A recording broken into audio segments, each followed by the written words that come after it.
All right, so welcome to the talk.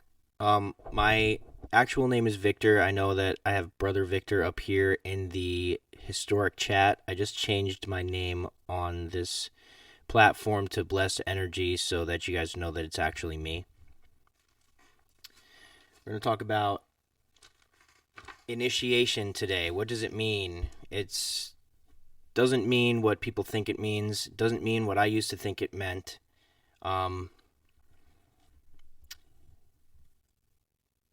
Hopefully, by the end of this talk, we're going to be equipped with the information that's going to allow us to kind of self initiate and bring ourselves into a higher level of development, and not just a spiritual way, but in a way that reflects our interpersonal relationships and has an effect on our business life, our energetic management, including our money management, and just everything. So if you feel inclined to take some notes, do so. If you're already on the computer, that's great. A notebook. When you sit and listen to this kind of content and you take notes on it, dated notes, the notebook ends up becoming sort of like a magic book that you can look back on later, because the things that stick out to you are going to be the things that you really need at that time, or that you may need in the future. Now, we don't realize this, but a lot of the time, our future consciousness and past consciousness are looking back or forward through our current eyes, and we're sending little notes to ourselves from the future and the past. I know it sounds strange, but in life, when you are alive, you are in time, and when you're not alive, you are in eternity. So that eternity aspect of yourself, that eternal spark, can move in ways that we don't really comprehend at this time. So, yeah, if you feel inclined, just write whatever you want down, and don't forget it. If you think it's important, apply it. We're not here to study on a level that is purely intellectual, and we're not here to be entertained. Maybe a little bit. I would call myself more of an entertainer than a teacher, but um, just make the most of it. We're here, so let's get into it. Have some notes here. I'm going to kind of go down the line, and then once we're done, we're going to take some questions, and that'll be it. I call it being an artist of the second Renaissance. Thank you, River. Appreciate that. So, when we're talking about initiation and spiritual practice, we initially think about, not in the sense of initiation, but in the sense of spirituality. The first thing that comes to mind is people's spiritual life that has to do with their church or their relationship to God, right?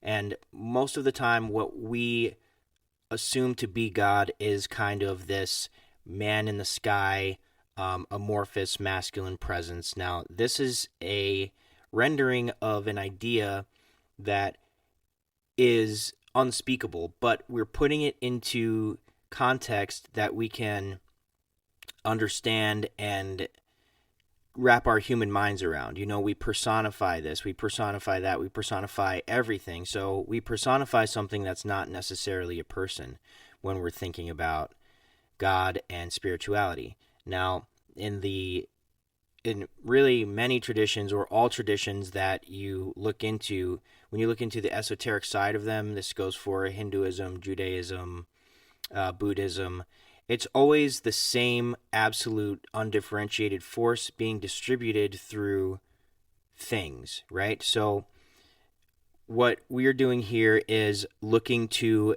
initiate the process of moving up through these layers that undifferentiated cosmic conscious force is being expressed and sort of like fed through like a conduit. Right here, where we are right now, is sort of the end of the line. Like I just said a moment ago, we are. Oh, I'm not recording on this. We are in time here. So being in time allows us to have an experience that is symbolic, right? Um, Everything that happens to us is symbolic in one way or another. Speaking words is symbolic, right? A word is just an agreed upon symbol that projects an image from my mouth into this microphone, through your speakers, and into your mind. Now, what that requires is you to have the same understanding of that word as I do. So we got to realize that while we're here in life, in the third dimensional reality, third density, whatever we want to call it, we are creating and having experiences that are going to be symbolically leveraged in more undifferentiated space, because these things are tied to impressions that when we go into the places like the astral plane or the mental plane, which we might talk about a little bit in another talk, but we'll get into it a little bit here too. When we get into these places, we leverage these symbolic experiences and have experiences that look like when you have dreams, you're not in an amorphous, impressionistic place that is just, it's not sensory, right? It's sensory. When you have a dream, you have feelings, you have thoughts, you have emotions, you see things, you hear things. That's that symbolic experience of the third dimension being leveraged to explain something to you that could not otherwise be explained to your consciousness if there was no symbolic experience to leverage.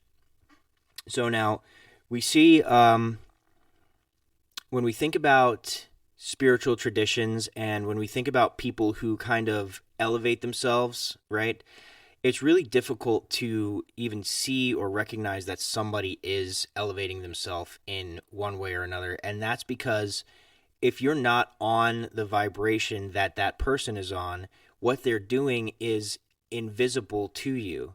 So many times it'll seem like you are looking at a house. Say it's a very tall house, a 2-story house. I guess that's not that tall, but you're looking at a house and you can see in through the windows, you see a glimpse of some amazing thing that's happening in the house, but you walk around, you're invited in, but you can't find the door. Now, why is that? Because the door is not something that just appears when the invitation happens. This is the, we see a lot, especially in the online space that I've collected you all from to come here. We see this, nobody's coming to save you, not Jesus, not Buddha, not the aliens, all that stuff. It's true, nobody's coming to save you except for yourself, if you choose to, right? So it's difficult to self-initiate. It's difficult to begin the process that gets you into that house where the amazing things are happening without some sort of incredible or strange experience. Now, a lot of people will have near-death experiences that catapult them into an experience that is undeniable for them, something that they can't discredit or write off right away. It makes them curious, right? And some people are born with that same curiosity, and some people have really strange, inexplicable experiences in their life. Wow, how many times can I say experience? But some people have really strange happenings in their life that bring them to wonder about this or that. It's all synchronistic. It's all leading you to wherever you go. It's the butterfly effect, essentially. It's sort of like, one thing that I like to kind of illustrate is when you're thinking about your life going backwards, you're always thinking about your life in context of right now. So if I break my leg, my house burns down, and my dog dies, and all this crazy stuff happens to me, it's going to be the worst day of my life, and I'm going to consider all of the things that led me to the worst day of my life. It's all going to look awful. If I have a day where I get married, I win the lottery, I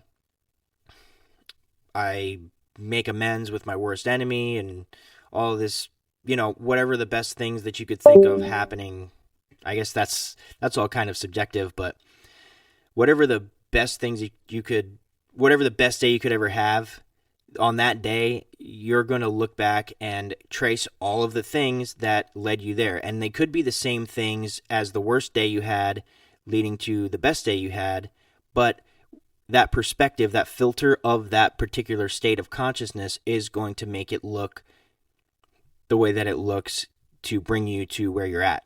So when we're going to self-initiate, when we're going to begin this process, what we're actually doing is embarking on the path of spirituality, which is the study of spirit. First, we need to study our own spirit, which we enter through the psyche.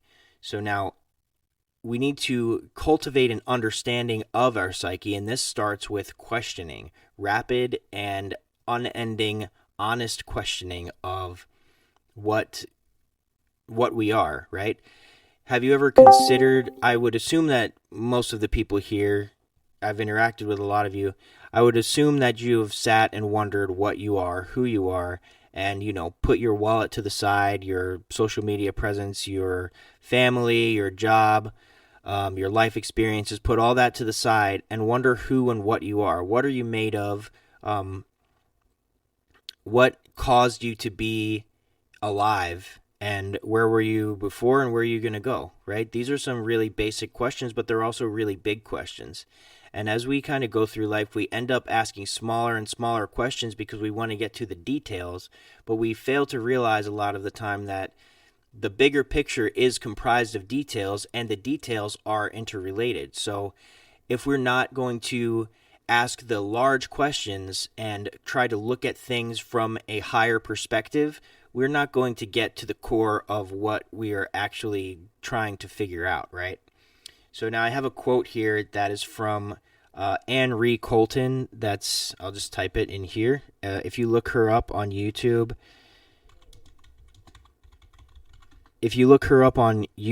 you're going to find some talks, and all of the videos have less than 10,000 views. They're from the 70s, but man, does she know what she's talking about. This says, initiation is the eternal pain and suffering of realizing that we do not understand the complexities of our own nature. What does that mean? I'll read it again. Initiation is the eternal pain and suffering that we do not realize. Oh, fuck. Sorry. Initiation is the eternal pain and suffering of realizing that we do not understand the complexities of our own nature. My handwriting is like that, so it's difficult to read. But that's true, right? So when we're initiating ourselves, we are realizing that we are in pain and we're causing ourselves to suffer, and we have these mechanisms that we've created for ourselves, these equations that we run constantly that may not really be the best thing for us to do, or they may not indicate the best ways that we can handle this or that, but we do end up in a place of suffering because of what we do, right? We need to own and be accountable for our actions, our thoughts, and even putting ourselves in the place where things can happen to us. Because if we're looking at life in the way that things are happening to us and we are being crossed and hurt and all of these things by others, we are not in control of our life. We are not in control of our energy. And if we're not in control of our energy as children of God and divine creators, we are not going to be creating the reality around ourselves that reflects what we truly know about inside of ourselves, because the inside of ourselves is all mixed up. We're going to be divided against ourselves. We're going to have ideas and thoughts about things, not act on them. And this is just how we end up in a really fucked up, confused place. So, to understand suffering, right? In Buddhism, they talk a lot about suffering. There's a lot of talk about compassion. And these are two really important nodes on the chart, or the matrix of understanding, of building a foundational understanding of how we are kind of going to self-initiate here, right? And I emphasize self-initiation because if we are going to be initiated by other people, if we're going to go somewhere and have some kind of ceremony, that's not real. You can't have an initiation on the physical plane because it's all inside of you. You can be by yourself and have an initiation, and you don't just have one, you have initiations into deeper and deeper levels, right? We say up, we say you're going up, you're ascending, but you're actually going inward, because in is up, in is out, because inside of you is the entire universe, is the entire cosmos, right? And this is kind of how you interact with that, is by going within yourself. So now, about suffering, there are two kinds of suffering there are many kinds of suffering, but for our purposes today, we're going to talk about two kinds of suffering. That's long suffering and instantaneous suffering. The instantaneous suffering that we don't immediately let go of causes long suffering. It's like having a rock in your shoe that's just fucking you up, and then at some point it gets stuck in your toe and you got to pull it out, but it hurts too much to pull it out, so you just leave it. So you leave that little bit of pain, that little bit of suffering for the rest of your life. Just imagine if everything that happened to you was a rock in your shoe and you never got rid of it. You would be so inured with pain that you wouldn't be able to function. And that's what happens to our bodies. That's what happens to our minds, right? We get stuck in these loops of people call it trauma, but trauma is kind of a really powerful word to use. It's kind of been used as a blanket statement these days, and it is true that we do have traumas and we have to get over them, but some things are not deserving of the mantle of trauma, because, we should really be precise in our words and explain exactly what is happening to us. We can't just say that I'm traumatized from every single thing that ever happened to me, because that's just not true, right? So we want to reserve that for like the top 20, 25% most intense things that kind of happen. But so this rock in our shoe, right, this pain, we're collecting pains, right? So people say things to us that play on that unknown complexity that we talked about a moment ago, and cause a sort of like a knot. So imagine having a knot in your back, or a Charlie horse or something like that. We end up with knots in our souls and Charlie horses in our souls that don't allow us to fill out the entire form. So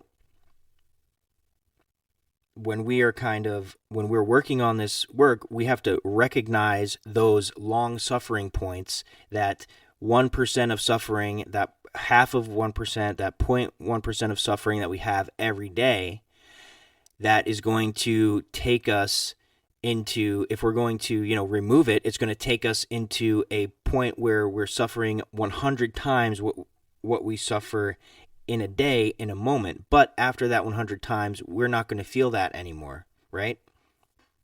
And this kind of requires us to look really deeply and honestly at ourselves. One thing that we can do is, if something happens and we end up feeling like we are crossed by in some way, offended, and we know the things that we should and shouldn't be offended by, right? And offense is really just offending your ego. It's just that somebody has spoken something, or something has occurred that doesn't align with the way that you think about yourself, and you feel crossed. You feel like your sense of self has been sort of attacked. We should never feel attacked.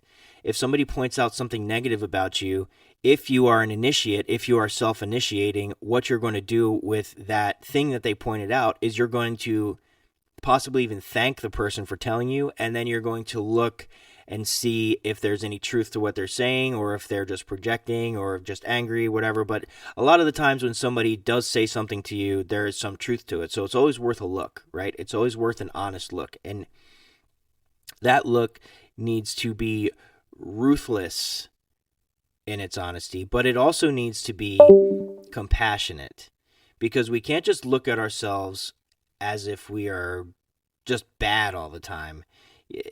If you start to kind of examine yourself and you see all of these negative qualities, you need to also look at the positive qualities from yourself.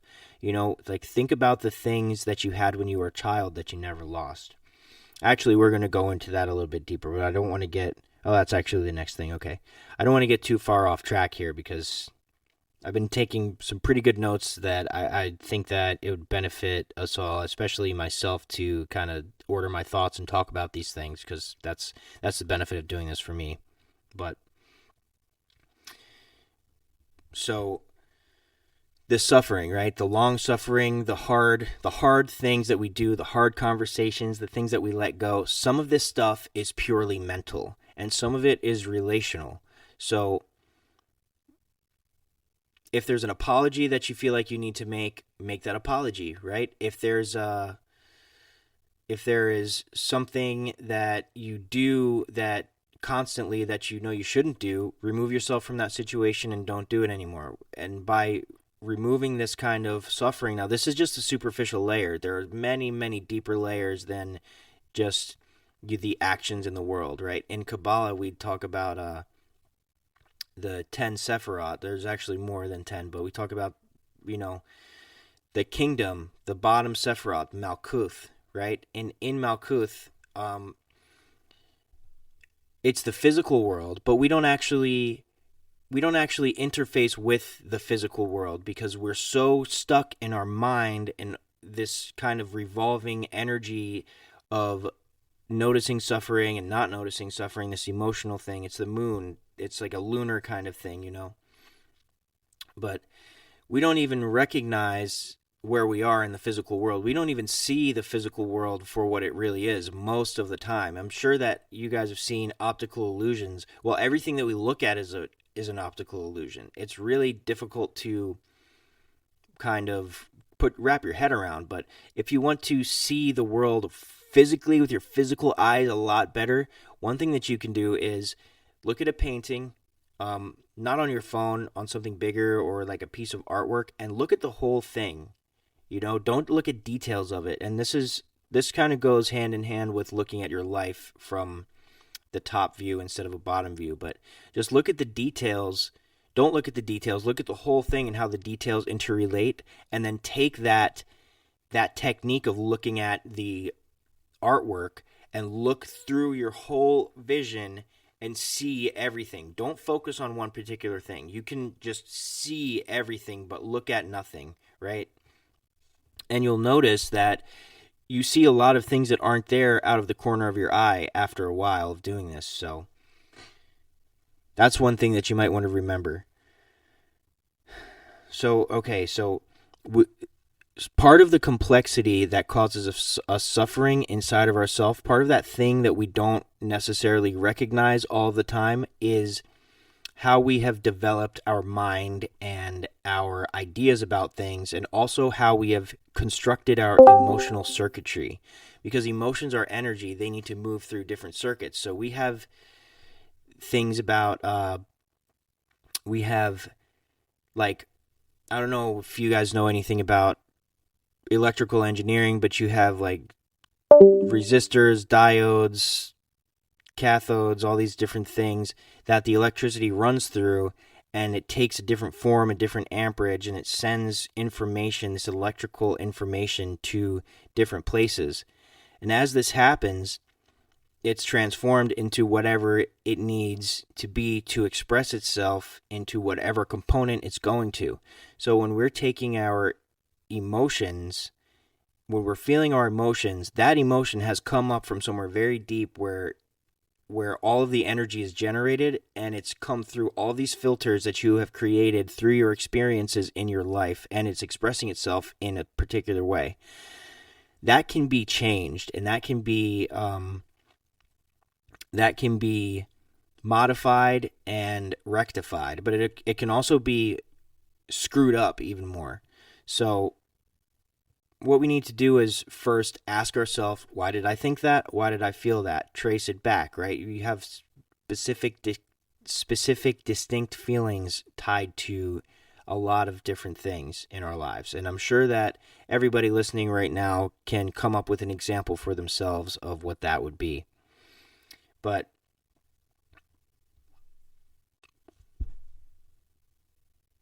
in the very beginning, our emotions were created, or our emotional circuitry was defined from us being children, right?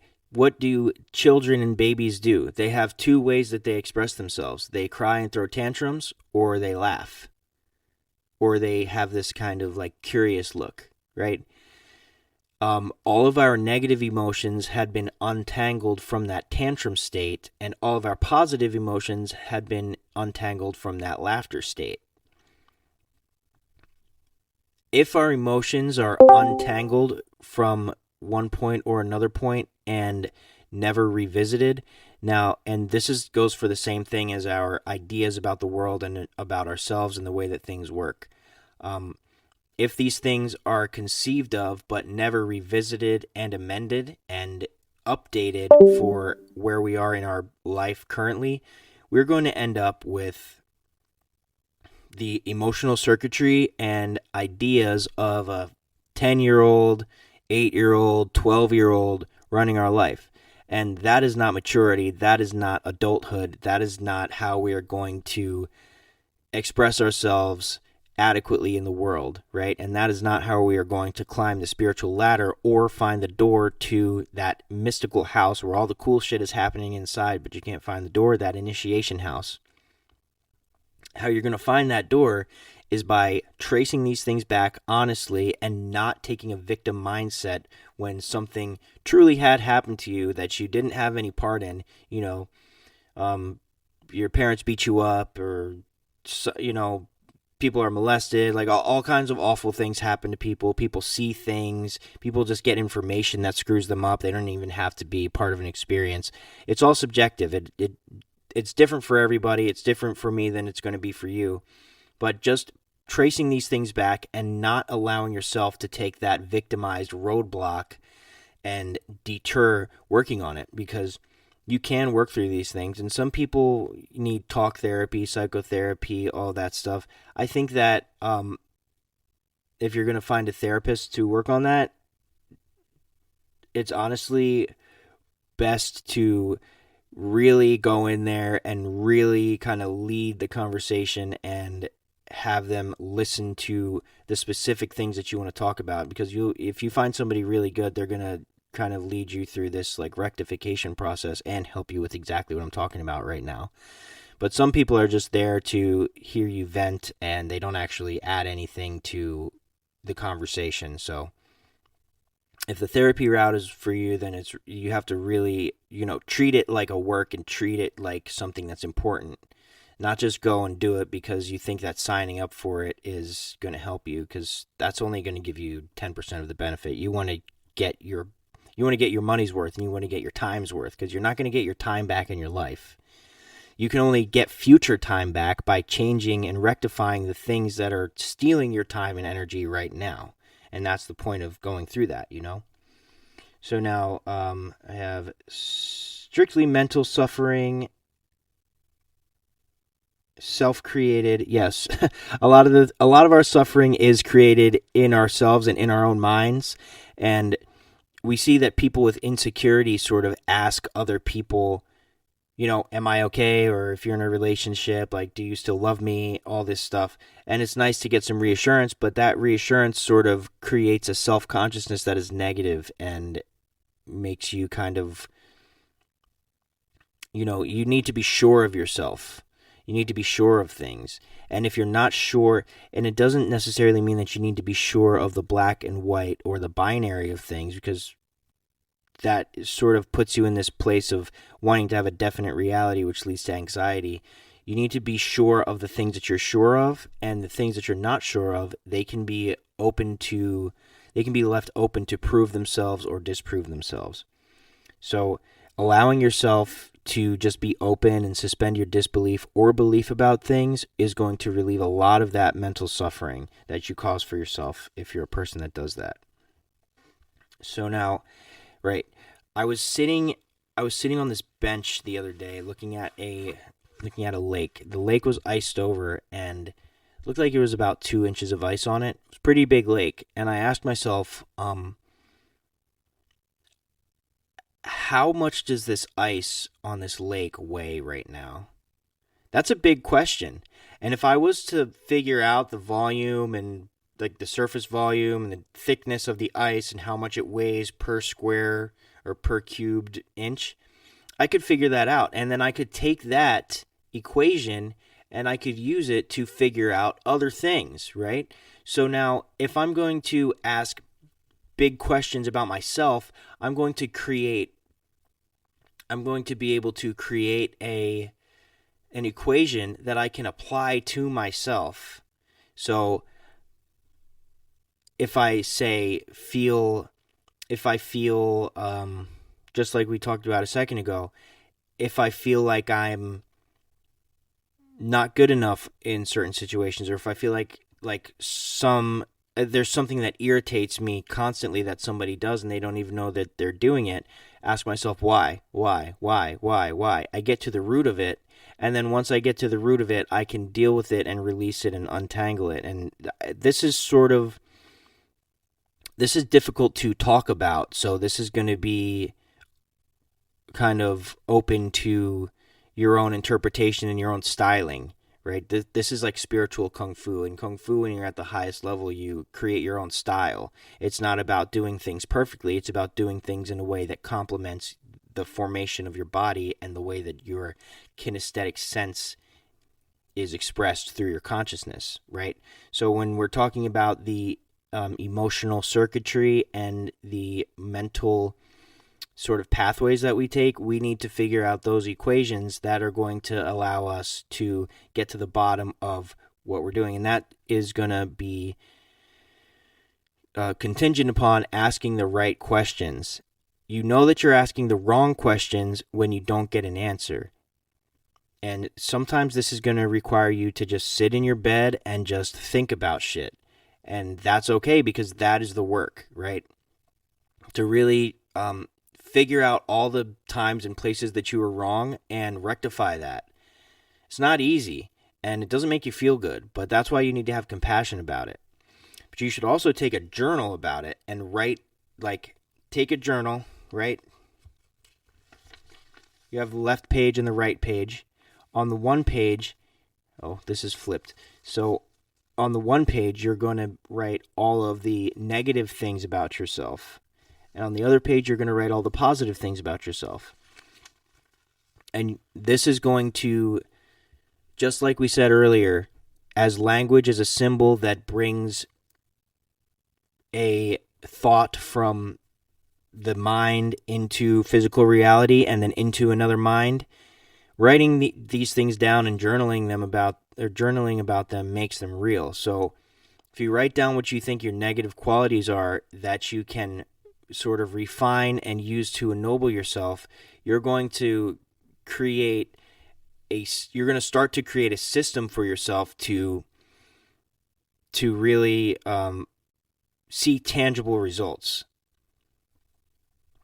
And this is what it's really about, right? It's not about like magic or astral travel or all this other stuff, and that's good and that all helps, but without the core of personal work and really going into yourself, really understanding that symbolic leveraging that your mind is going to do with your experiences and explain your life to you beyond the liminal barrier of the subconscious, really going in there is where the work is. It's not stretching, it's not breathing, it's not exercising, it's not talking about these things. It's really actually doing it and trying to cause some marked change inside of your being so that the consciousness that is emanating from the undifferentiated space that we talked about at the beginning of this call is going to go through the specific filter of your soul and express itself more radiantly than it was ever able to. It's like you're cleaning a light bulb that the energy of God is trying to express itself and shine through, and you are the light bulb.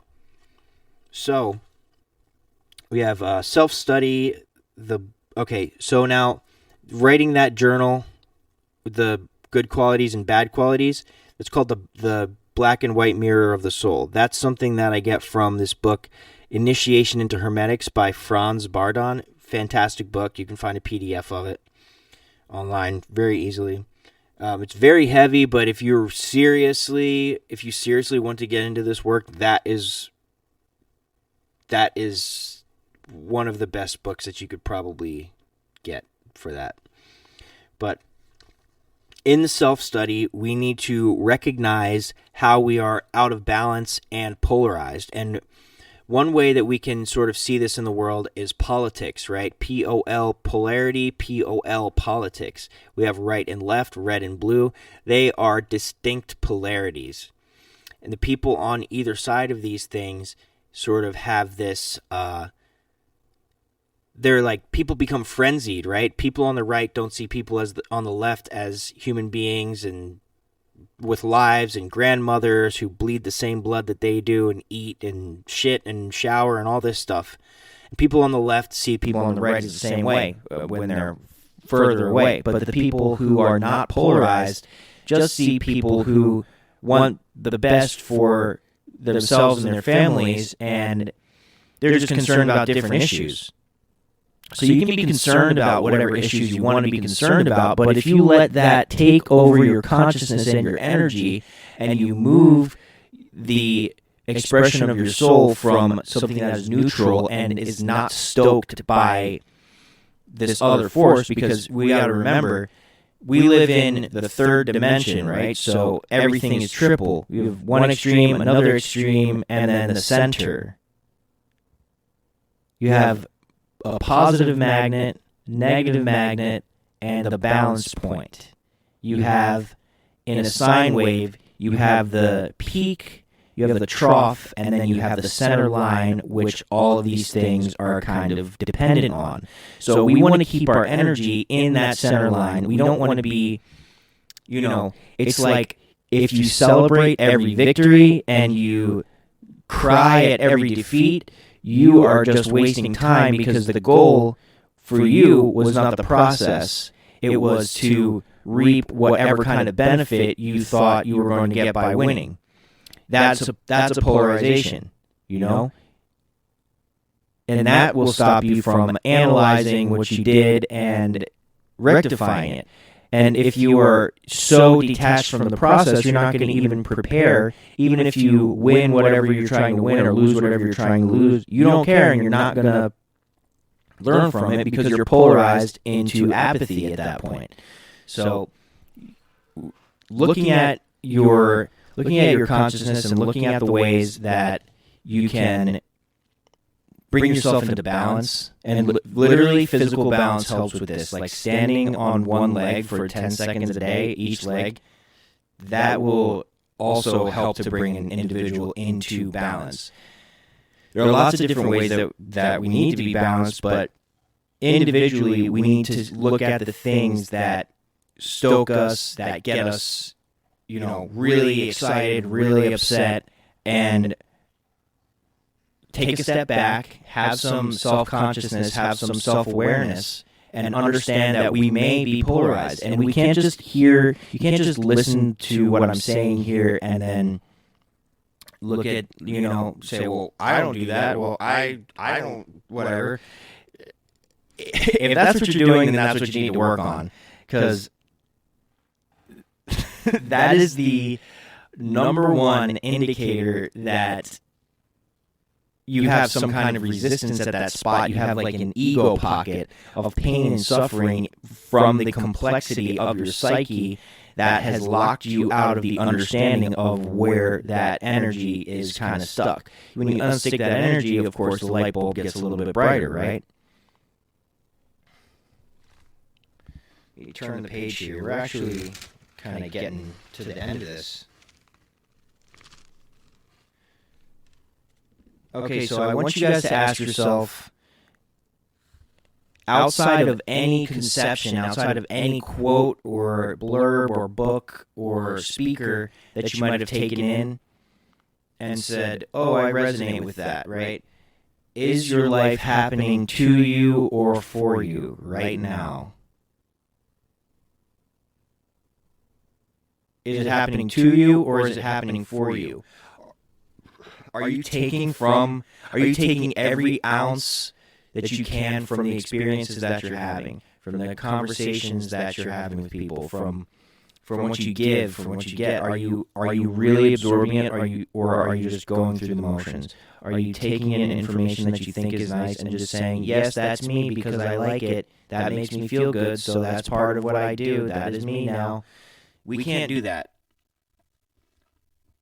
So we need to look at life as if it's happening for us, as if everything is a lesson, right? Manly Palmer Hall always refers to life as the great university, and I really love that. I think that just looking at life that way and looking at things that way will get us very, very far. So once we kind of enter this, and in later talks, we're going to talk about alchemy. We're going to talk about why I'm wearing the red cap, because it is, in alchemy, red is the union of opposites. Okay?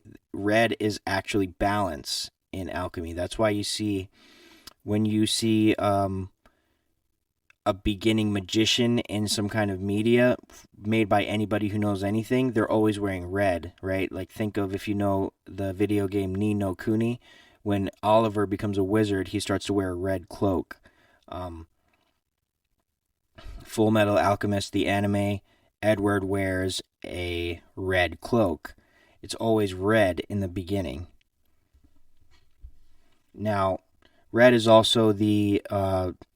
also indicates sexual force, and the sexual force is an energy that is usually wildly out of balance in most people. So firstly, balancing that and not spending it frivolously or holding it too tightly so that it doesn't move around your being is something that kind of begins to propel that process upward. Now, when we start to recognize how to do the work and we kind of get on a roll, things become really mystical. Synchronicities show up. We call this a deoccultation of reality, because things that were hidden, occult means hidden from view, from the Latin occultare, but things that were hidden from view are no longer hidden from view. We kind of understand the mysticism, and then the next level of that is understanding that mysticism is only describing things that are very, very real, and there's usually some sort of sadness that comes along with that, because your reality was magical and now it's mundane, right?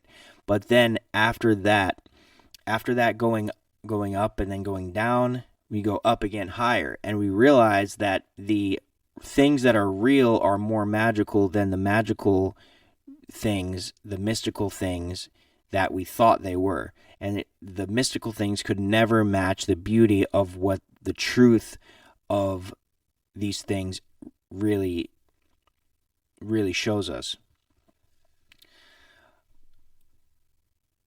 Any initiation that we have is going to happen at the low part, right?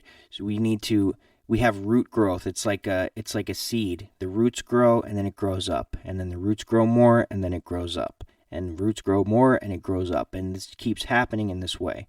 So to dip down and go into a place where you feel bad, you're going into that potential energy that is kind of tied up, but it's also foundational. But you need to spread your roots through that energy so that you can use it to propel yourself upward and collect the solar energy, right? It's not just all fun and games. It's not just all happiness and rainbows and butterflies and bullshit. It's real and it's difficult. And by avoiding difficult things, you're locking yourself out of a lot of knowledge about yourself. So this is the most important thing, is to actually do it, right? And when it's hard, that's when you're making progress. So let's see. Oh, okay. I have a little quote here that I actually... Maybe I'll just get it on my phone so I don't have to mess with the stream. I have a little quote here that I saved. This is from Samael Aun-Weor. If you know me, then you know that that's my guy. And he just always writes such fantastic books and just says some really awesome stuff. So this is on the Guardian of the Threshold.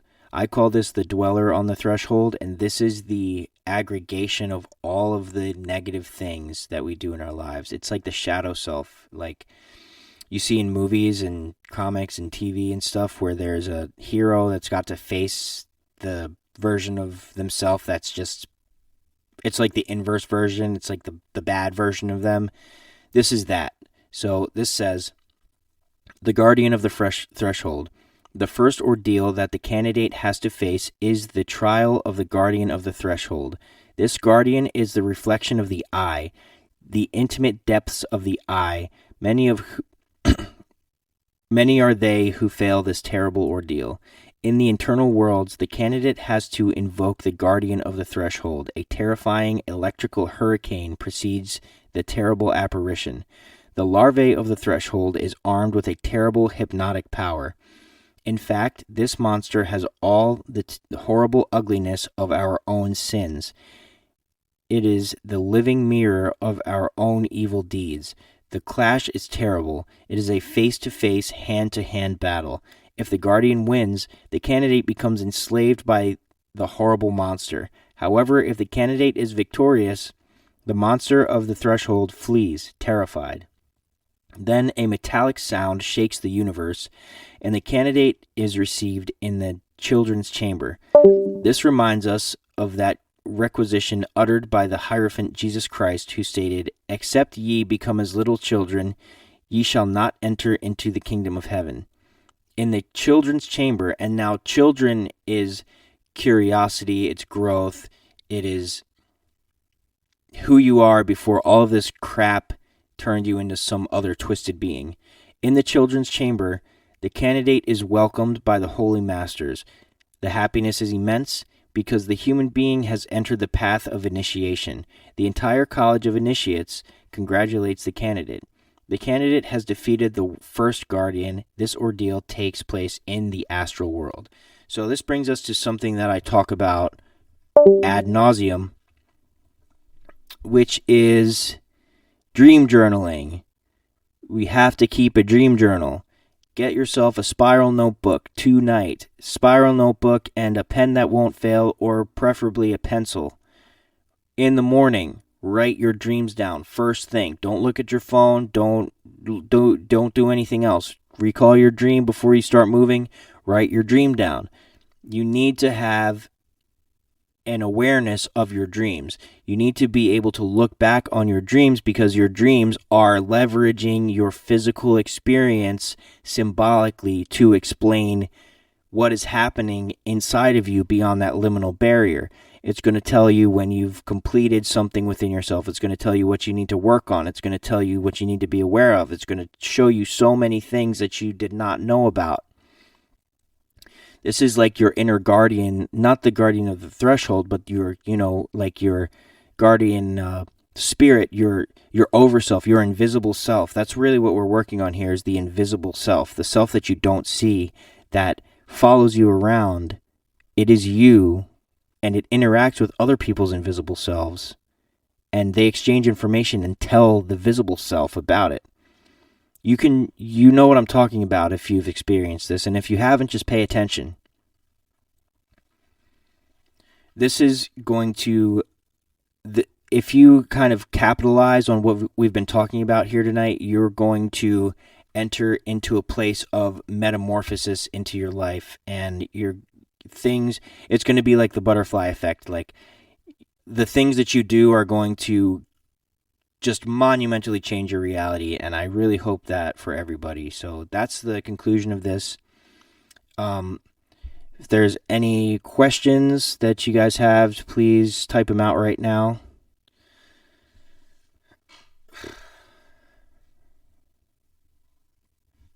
Thought I was recording a separate video on this other camera, but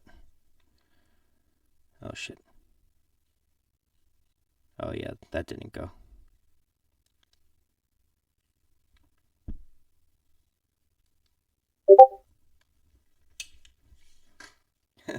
That was intense. On point. Thanks. Ernie, you can join the chat channel in the live talks voice channel here. Just click that open chat button right next to the name of the channel, and that'll bring up the chat box here so you can see what everyone else has been saying.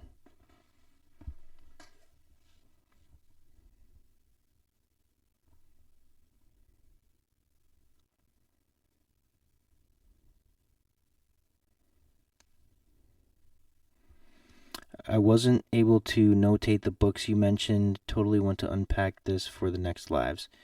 Okay, so the Perfect Matrimony. I'll type it out. The Perfect Matrimony. That's one. And then Initiation into Hermetics. And I will always, always recommend this book. This is my favorite book of all time. I think this is backwards, but see, this is red too. Red and gold.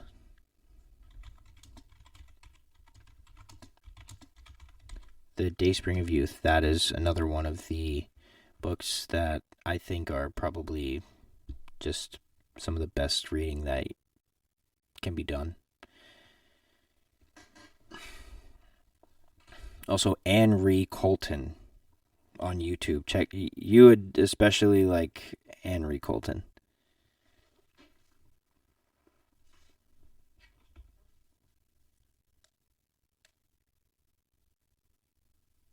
Seeing some people type out some questions right now. I'm just waiting. Thank you. That was amazing. You're very welcome. Thank you for being here.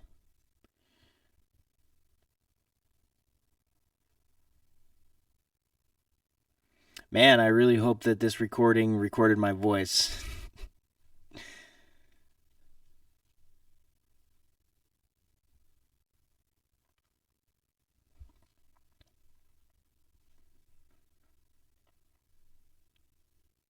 I may do these once a week. I don't know if you guys would be up for that. Amazing how much all pathways to the divine overlap. It is the same wellspring. I love seeing the mirrors and interconnections in the pathwork. Absolutely, Leslie. Am I only on Insta? I am going into YouTube. I also have a Twitter that I don't really use. I think my Twitter got hacked, like my personal Twitter. So, yeah, there was a bunch of really weird stuff on my personal Twitter that I don't know. I don't really like Twitter all that much. I think it's just thoughts coming at you. It's just all thoughts. You know, with Instagram, I can kind of not look at some things if I don't want to, but Twitter just like blasts it all in my face. So I'm trying to get into it. But I'm on YouTube. I have a website where I'm collecting email addresses so that if I'm ever nuked on social media, we can, reconvene in some way. Also, I think you guys are all members of this channel now, so we can just use this channel for whatever. Do I do one-on-one work? I'm entertaining the idea, but I'm at the moment, no. I'm not doing anything like that. Are there any more questions about what we talked about tonight?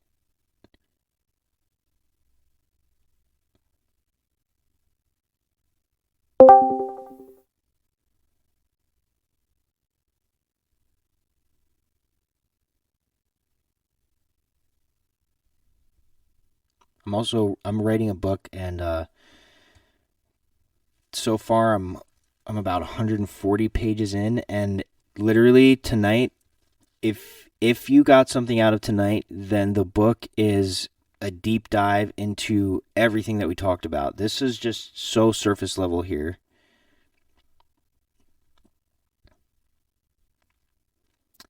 Thank you very much, Leslie. Appreciate that.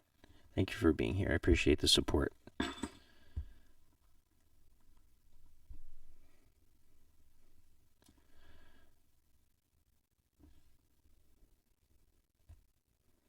Okay, I see 2 people are typing, so once we get 3, okay. Once you guys put your questions up, I'm going to end it. So, just going to wait around for that. I'm going to post this on YouTube later, too. Thank you for offering such a sacred space. Appreciate that, my brother. Appreciate you being here. I don't know if you guys feel this way, but I feel like, you kind of get that like magical sense. It's kind of quiet, and I feel like we've really cultivated a really beautiful atmosphere here. So thank you guys for your attention. Really hope that what was said tonight can be put to work in your lives, because that's what it's all about. Any recommendation on how to start practically? Yes. Start that journal where you write all of the things about yourself that you think you could improve on. It's all about improvement. One thing that you can do that's really fantastic is meditate. Learn to meditate and look at it as a skill, right? Meditation is not just sitting there and thinking about nothing. It's really you're relaxing yourself to the point where sensations in your body come and go, and then sensations or thoughts in your mind, they just show up and then they go. There's no reason to have a thought pop into your head and then grab onto it and really examine it. Just let it go when you're meditating. 20 minutes in the morning, 20 minutes in the evening, work wonders for you. I don't have any questions. I'm very stoked for the evolution of this space. Very important for initiates on any level. Very happy you mentioned rectification and green work. This stuff. I really appreciate you saying that. I know that's a compliment from you, so thank you.